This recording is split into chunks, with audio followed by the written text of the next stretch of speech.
یک افغان واجد شرایط دارای سند تذکره یا هر سند دیگری که ثابت کنه ی افغان است و واجد شرایط او را از حق رای محروم. هیچ دلیل معقولی هم بری نمیابیم که افغانای واجد شرایط را به دلیل عدم استیکار از حق رای محروم. ما به افغانا هم گفتیم، بار دیگر اعلان میکنیم که بیاین به محلهای رای محکم بیستین، تذکریتان استیکر داره یا نداره، حقتان به دست دارین، هیچ کس صلاحیتی را نداره شما را از حق رای محروم کنید.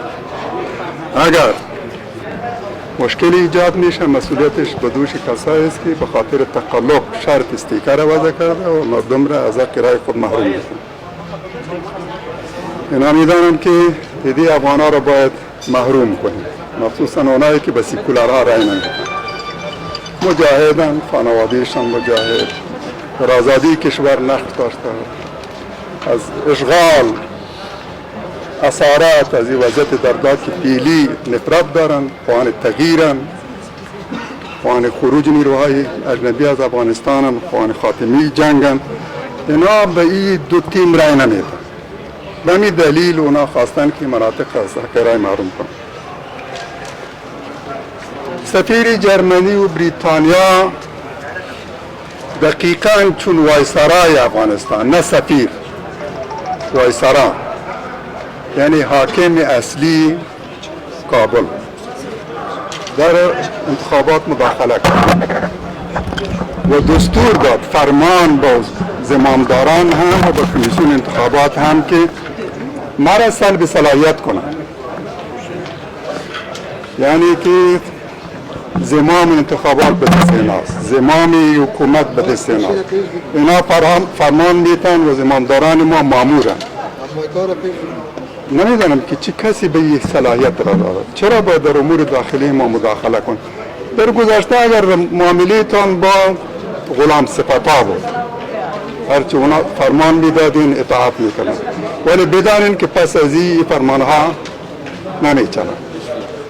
ما اجازه نمیدیم که کسی در امور داخلی ما مداخله کنه. ما از حکومت‌های جرمنی و بریتانیا میخوایم که سفیرای را به افغانستان بفرستین که علالاقل آداب دیپلماتیک را بلد باشن، در امور داخلی افغانستان مداخله نکنن، حساسیت‌های مردم علیه خود تحریک نکنن. من مخصوصا جرمنی را مخاطب قرار میدم. ما در زمان جنگ علیه نیروهای شوروی سفری به جرمنی داشتم. دولت ترتیبی گرفته بود که مرا به دیوار برلین هم ببرد. ما اون دیوار دیدم، بعد کنفرانس مطبوعاتی بود و در اونجا گفتم که انشاءالله روز خاطر رسید که دیوار سرنگون شد. ما در سرنگونی و دیوار نقش داشتیم و مهمترین نقش هم حزب اسلامی داشت.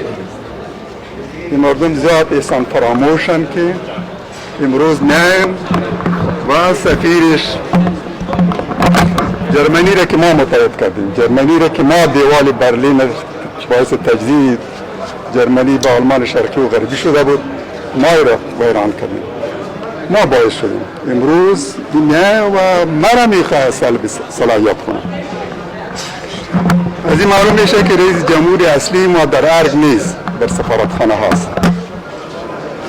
مرجع صدور فرامین اینهان. اگر تقلب گسترده صورت بگیرد، نتایج دروغین و مهندس شده اعلان شود، بدون شک بحران کشور ما بیش از ثابت تشدید خواهد شد و این تقلب میخ آخری بر تابوت دموکراسی خونین، قلابی و تعمیلی ثابت خواهد شد. ما میره گفتیم که اگر پیروزی در انتخابات مشروط و منوط به حمایت مردم باشند، ما بدون شک برنده انتخابات هستیم. حمایت اکثریت مردم را داشتیم. از 128 جلسه انتخاباتی در دوران کمپاین در حدود 50 جلسه مربوط به تیم صلح و عدالت اسلامی بود.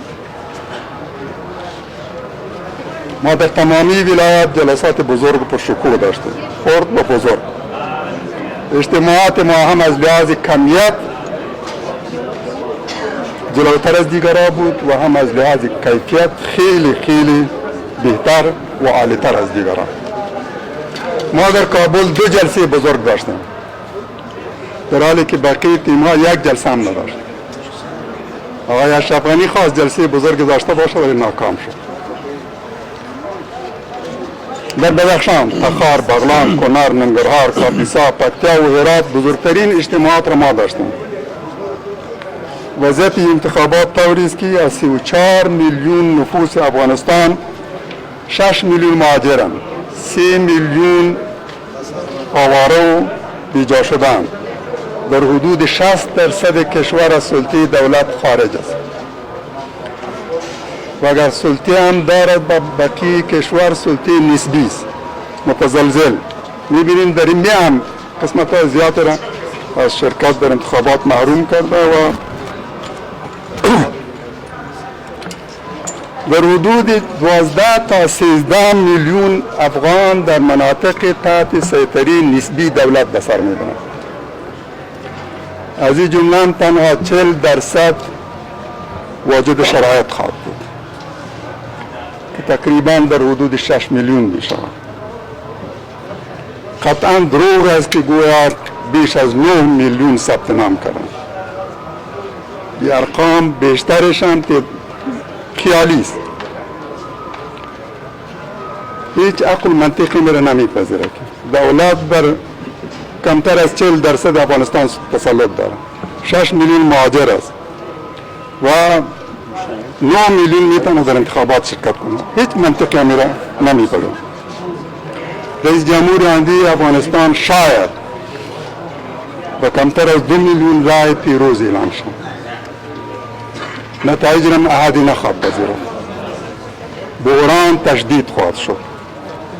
رای معقول حل بحران این بود که ما بریم به انتخابات شفاف و عادلانه، هیچ افغانی واجد شرایط از حق رای محروم نشوند، نتایج را همه بپذیرند، از تقلب خودداری شوند و مهاجرین و هر افغان دیگر هم حق رای داده شوند، بتوانند در انتخابات شرکت کنند.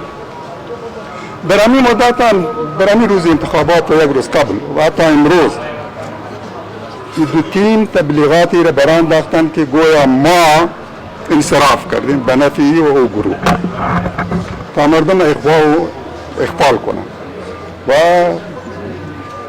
مردم به اینا رای بدن که خب در صورتی که ما انصراف کردیم یک از این دو تیم را باید انتخاب کنیم و به او رای بدن. در همین حالتی که در ولایات متعددی هیچ ولایت وجود نداره که در اونجا جنگ نباشه. همین امروز در کابل چند انفجار صورت گرفت، در پکتیا در چند ولسوالیش در مرکزش انفجارات صورت گرفت، در نیمروز، در غزنی، در کندهار و بقیه ولایات که راپوراش پیهم خواب رسید انفجارات پیهم صورت گرفتند.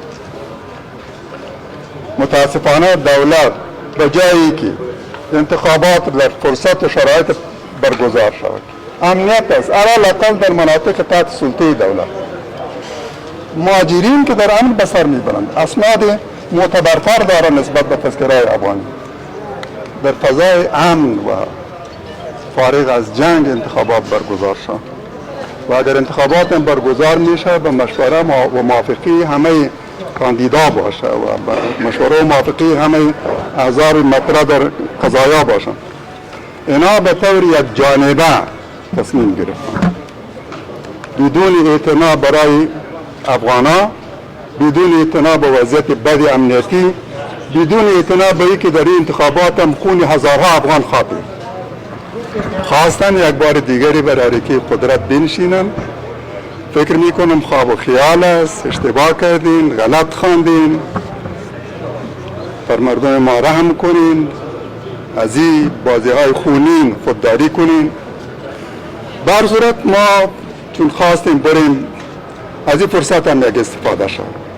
متاسفانه هر قدر تلاش کردیم کنار متقاعد بسازیم که این انتخابات باید مثل انتخابات های گذشته نباشه، از تقلب خودداری صورت بگیره و ما از انتخابات وسیله برای حل بحران بسازیم. کمتر شنیدن. مسئولیت همه حوادث بعد جریان انتخابات و بعد از انتخابات به دوش اینای خواهد بود که به خاطر اقتدارشان پروای خونی مردم را نداره و پروای ویرانی بیشتر کشور را نداره. موفق بلند باشید. خبره په ډېر بخښنه سره چې درغلي سوې که لږ واضح څه ډول درغلي وسولې روان انتخابات یو خو دا اوس تیار صندوقونه له جعلي رایو ډکېږي او رئیس جمهور اصلا ټول والیان دغه کمپاینران دي، ټول ولسوالان امنیت قماندانان دغه کمپاینران دي، ټوله ته هدایت ورکړی دی چې ستاسو له ولایت نه دومره رای غواړم، امر شوی دومره رای غواړم. صندوقونه تېره شپه ډک شوي دي، په ډېرو ځایونو کې صندوقونه تېره شپه ډک شوي دي. تاسو لیدل چې رئیس جمهور په یو جلسه کې خلکو ته وایي چې ما د مشرانو جرګې رئیس سره وعده کړې وه چې رئیس جمهور کوم دی او په خپلې وعدې مې وفا وکړه.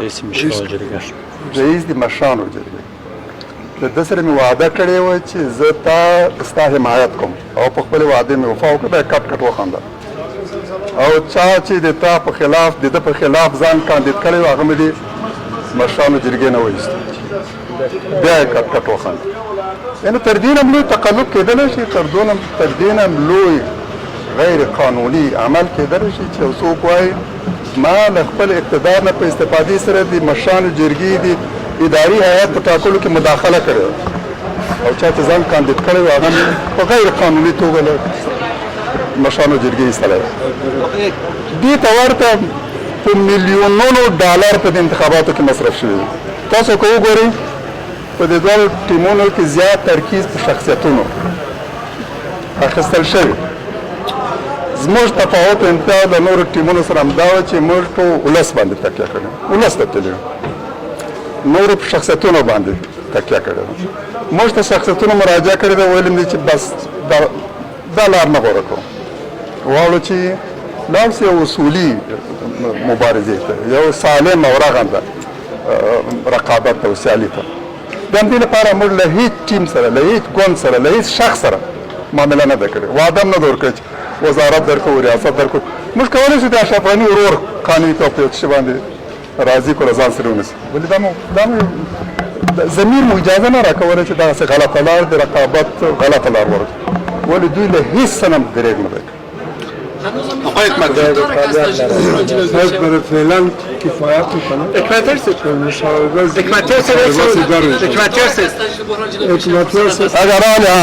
اگر حال عام تلاش نکنیم که از انتخابات نتایج غیر واقعی و دروغین را بکشن، دانی تعداد مردمی که رای دادن برایشان تمکین شود، احترام شود و تقلب صورت نگیره، نتایج دروغین از انتخابات برآورده نشود، بیرون کشیده نشود.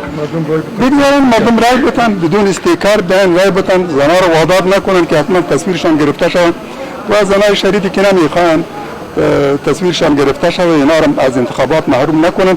اگر حالی اینا رو اجازه بدن یا میتونه در حل بحران ما رو تعهد کنن. عکس العمل کافی است. عکس العمل شما چی خواد بود؟ شما گفتید ما به تشنج ما تلاش میکنیم که یک تصمیم مشترک با همه کاندیدای دیگر داشته باشیم و ببینیم که به چی میتونیم توافق کنیم و چطور میتونیم جلوی بحران بگیریم و کمک کنیم تا به سوی تشدید بحران نریم.